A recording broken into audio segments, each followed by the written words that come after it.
Okay, Rory, good morning. Good morning. So you are now dressed as a World War I British soldier. How does the uniform feel? Is it nice and soft? No, it's absolutely horrible, really heavy, and running in this... Itchy? Yeah, running in this for more than 1 minute would have made you probably have a stroke. Hard work, yes?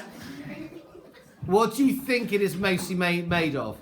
Well, it's clearly not very modern, and it's not made of any modern fibres, so it would be, I don't know, cotton wool. Yeah, well, it's chiefly wool. Wool.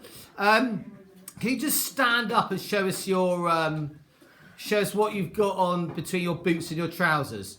Do you know what they're called? No, I do not know. They're called puttees, and they're designed to basically try and keep mud and water going as much as possible out of your boots, and also to try and look smart as well. Sort of very early gaiters. Do sit down. What's that you're holding in your hand? A baton. So if anyone comes in the trench, if a German soldier came near me, I would just literally hack them with this. Or if there is any mud or stone in the way, you would just hack this towards it. Well, you'd probably be putting a shovel attachment on, would you not? Yes, good. Yeah. Okay. And what do you think about the weather in Northern Europe in winter? It would have been horrible. So it would have been wet, rainy. And what do you think that will feel like if it was wet as well? Absolutely, it would stink, and it would be very, very heavy to run. Indeed, that would be very nasty indeed. Okay, can you now stand up and turn around, please?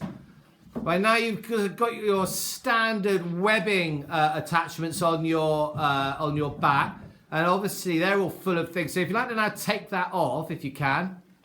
It's attached.